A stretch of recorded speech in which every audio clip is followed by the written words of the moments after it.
Hey there, listeners. Welcome to the Brand Marketing Show. Kath Langman, your host here. And today in this episode, I actually want to start with a conversation that I've had 4 times just this week. It's only Thursday. And I've been having it every week, multiple times. But just this week, 4 different founders, 4 different products, 4 different cities, and somehow, almost word for word, the same conversation. Each of these founders runs a really beautiful brand. They're premium brands, really high quality, uh, ranging from artisan to um, eco-sustainable to new inventions. And the irony here, well, it's probably not irony. I mean, this was just the situation. Each of these particular founders had been part of one or other big group coaching programs. There's a few, I'm sure you know the ones, several thousand people in a Facebook group, a weekly call or two, where if you're lucky, you might get 30 seconds of airtime on your own business before the next person's hand goes up. Each of these founders at some point had been handed the same exact piece of advice, which was to find the angle with the most mass appeal and really lean into it, broaden the offer, make it appeal to as many people as possible. And I mean, this was largely focused on their meta ads, but each and every one of these founders said more or less the same thing to me. And that was that they did what they told me to. It sort of worked for a couple of weeks and then it went quiet, and now I can't work out what's broken. They just had this sense, I guess, that whatever that they were doing was maybe partly right and they were learning, but it was it was almost like it was just a little bit off the mark. It was like trying to force a square peg into a round hole, I guess. So here's what I told them, and it's what I want to tell you, because if you run a premium brand, this might be maybe some of the most useful 20 minutes of your week. And that is, nothing is broken. You were just handed advice built for a completely different kind of business. And for a premium brand, mass appeal is not a growth lever. It's a slow dismantling. And you usually won't notice the damage until well after it's, bedded in. And I want to explain why, because, I think when you see these things, it just really clicks in. When you optimize an offer or an ad angle for the most mass appeal, you are by definition optimizing for the lowest common denominator. The angle that appeals to the most people is almost never the angle about craft or values or the specific transformation that your brand or product actually delivers, or, the experience that might, all 5 senses of a customer would experience using your product. It's the angle about price, about the discount, about the easiest, broadest, most obvious benefit you could possibly lead with, because it's what appeals to everyone. Everyone likes a deal. Everyone understands cheap. And it works in the narrow sense that you'll get clicks, cheap, easy clicks. Your cost per click drops, your dashboard lights up green, and for about a fortnight, you feel like a genius because you're getting all these sales through the door. But look at who you've just invited through that door. You've attracted the price-driven buyer, the one who came for the deal, not necessarily for the brand.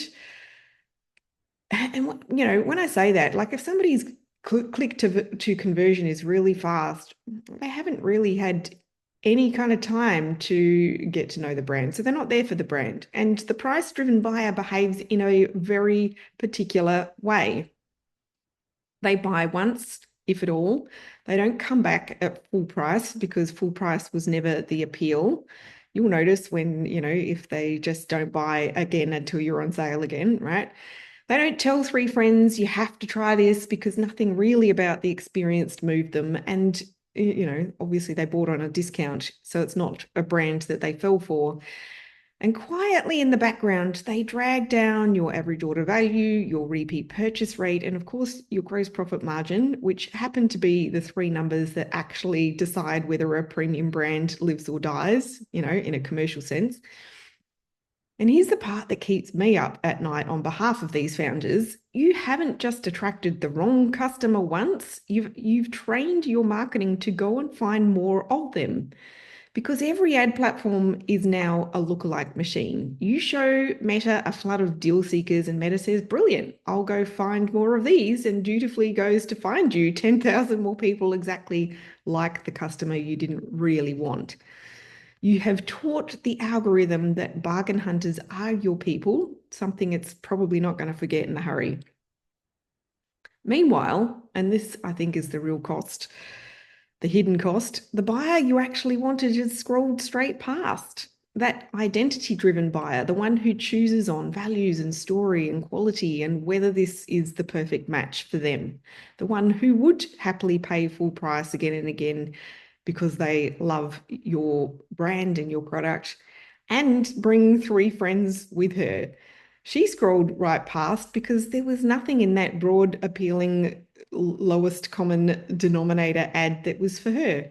Broad reads as generic, generic reads as not premium, and a premium buyer has a finely tuned nose for not premium. It's the same instinct that tells you from across the room whether, which handbag's the real thing and which one came off a folding table at the markets. She can't always explain it, she just knows. So you've done a remarkable thing, really. You've spent money to repel the customer who would have loved you in order to attract the customer who never will. And a coaching program told you that was growth.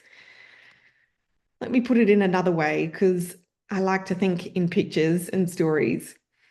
Cooking a meal for mass appeal is like planning a dinner party designed to offend absolutely no one, except maybe the vegans or vegetarians. Let's say you land on plain chicken and three veg.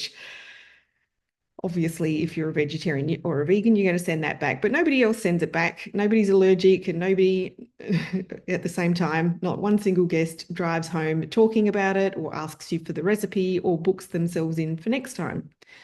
Premium brands are not the plain chicken business. Premium brands are the dish that people are still describing to their friends a month later or even longer.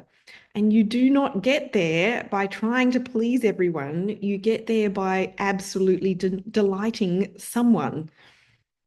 Which brings me to the thing that makes people's eyebrows shoot up when I say it. And I'll use my own brand here because I'd rather put my own neck on the line than someone else's. I own a premium skincare brand called Indigare. It's a clean, considered, made for women over 40 brand range. If I followed the mass appeal playbook to the letter, I would be running aggressive sales campaigns to the broadest, biggest cold audience that I could buy, leading with a big discount and, very clickbaity promises to juice that click through and conversion rate and make that in-platform reported ROAS look fantastic. You see a lot of skincare brands doing just that, and it's exactly what those particular group programs would tell me to do. Instead, Indigare runs zero sales campaigns on Meta, absolutely none, not a single shop now 25% off ad to a cold audience. What we run is warming campaigns, content that is useful and really interesting and relevant to precisely the right woman. And it's designed to do one thing. It's designed to make her aware of us, to elicit her emotional resonance, to make her a little curious, and to earn a little sliver of her trust. These ads don't drive platform attributed purchases. And people hear that and assume that it must be underperforming, but it's actually the opposite, because here's what a premium skincare buyer does, particularly in the age bracket that we're targeting. She does not buy a serum from an ad that she saw yesterday, let alone 90 seconds ago. She is a considered buyer, and considered buyers do considered things. She goes away, she'll Google us, she'll read the reviews, she will ask ChatGPT if we're any good. She might check us out on other platforms. She checks whether anyone she trusts has ever mentioned us. And then when she's good and ready on her own timeline, she searches our brand name and comes back and buys. The warming creates the demand, the interest in the demand, but her own search captures it. And my ultimate MER, which is the marketing efficiency ratio, or total sales, or total revenue divided by total ad cost, is the highest that it's ever been. But if I had spent the same budget shouting buy now at her on day one, I'd have been shouting at the precise moment she was least willing to listen, and I would have taught Meta she was a tire kicker because she was ignoring me. Now, the lesson is definitely not to do what Indigare does. Your brand is likely to need something, completely different. Could be a different channel mix, a different rhythm, a different, spend, different ad stack, different everything. The lesson though is that the obvious, broadly appealing, sell hard to everyone play was the wrong play for this buyer, and the narrower, quieter, more specific approach is the one that works. For a premium brand, that is almost always the shape of the answer. I actually spoke to another founder last week, and again, I'm not going to say what they sell. I don't want to out them here, but they make something genuinely original for a very particular kind of customer. It's niche, it's specific, it's a little bit magic. And their coaching program had them chasing the broadest possible ad angle for 2 years. 2 years she trusted them, and 2 years of flat revenue, 2 years of profit quietly eaten alive by expensive ads that kept dragging in the wrong dragging in the wrong people and dragging the business in the wrong direction. The product was never the problem. The product is actually wonderful, but the advice that sent them hunting for mass appeal was the problem. So why do these big programs keep handing out this advice? And I do want to be fair here, because I don't think it's villainy at all.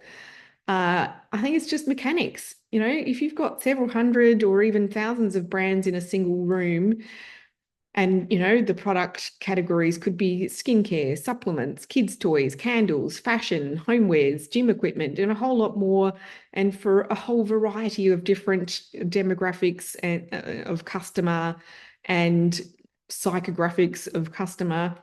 And all of these different founders are on the same weekly call. And so the only advice that you can safely give to all of them at once is the lowest common denominator. Broaden your appeal is generic by necessity because the room is generic by design. It isn't necessarily advice for your brand. It's probably going to be advice for many brands in that room, but it's advice for the average of hundreds or thousands of brands, which is to say it's advice for no one in particular. There is a certain irony in that I can't quite get over. The program is doing to you exactly what it's telling you to do to the customer. It's treating you as an average instead of an individual. And it can't possibly know your specific buyer. It's never met them. It has, doesn't know their language, their fears, the thing that would make them feel truly seen. It's never asked those questions. It's, of your specific customers. It's never mined your customer data. So it's going to give you the one size fits all answer and send you off to apply one size fits all marketing to a buyer who chose you precisely because you are not one size fits all. The whole thing just folds in on itself. So what do you do instead? It's simpler than you think, though I will warn you, it does take more nerve. And it is to stop asking what's the angle with the most appeal. That is the wrong question, and it will reliably give you the wrong answer. Instead, start asking what's the angle the right buyer can't scroll past, the angle that makes precisely the right person feel seen in a way no one in your category has bothered to make them feel. That requires you to actually know your buyer, not the categories buyer, the generic skincare buyer, the generic candle buyer, but your specific buyer. What she is really trying to achieve, what she's quietly afraid of, what she's already tried that let her down, what she really desires to experience, the exact words she uses when she describes the problem, maybe to a friend over a wine. When you know these things, the angles write themselves, and it'll be specific and pointed and a little bit brave, and most people will scroll right past it. And that, I promise you, is the point. Most people scrolling past isn't a failure, it's kind of the feature. Repelling the wrong buyer is how you become irresistible to the right one. Not for everyone is the single most premium signal there is. The brands you admire most, the ones you'd never dream of asking for a discount, they are unmistakably for someone. They are perfectly happy to be wrong for everyone else. The cruelest thing about mass appeal trap is that it looks like it's working right up until the moment it isn't. The cheap clicks and conversions look fantastic. The dashboard is green, and the damage, the falling order values, the shrinking profit margins, the customers who never come back, the slow draining away of the thing that made your brand feel special in the first place, all of that shows up later quietly in the numbers nobody on that group call is ever looking at. The flip side of all of this equals maybe fewer orders, perhaps, but higher order values, higher profit margins, and stickier customers who come back more often and tell more friends about you. And in my book, I mean, honestly, who doesn't want to make the same or better money in business without having to pack quite as many orders or answer quite as many customer service queries? So if you've done everything these generic programs have told you and it's gone flat, I want you to hear this really clearly. Nothing is broken. You have simply been building someone else's brand with someone, advice designed for someone else's business. The premium brand that wins is the one brave enough to be unmistakably for someone and entirely relaxed about being wrong for everyone else. If you'd like a little bit of help to work out who your someone actually is and build marketing that speaks to them and not to anyone else, that is a conversation that I do have with founders every single day. If you'd like to have one with me, you can go ahead and book a brand growth strategy session. The link will be in the show notes, or you can find it over on productpreneurmarketing.com. And I would love to help you find your someone. That's it for me this week. I do hope you've enjoyed this episode. And as always, I look forward to being back in your ears this time next week. Bye for now.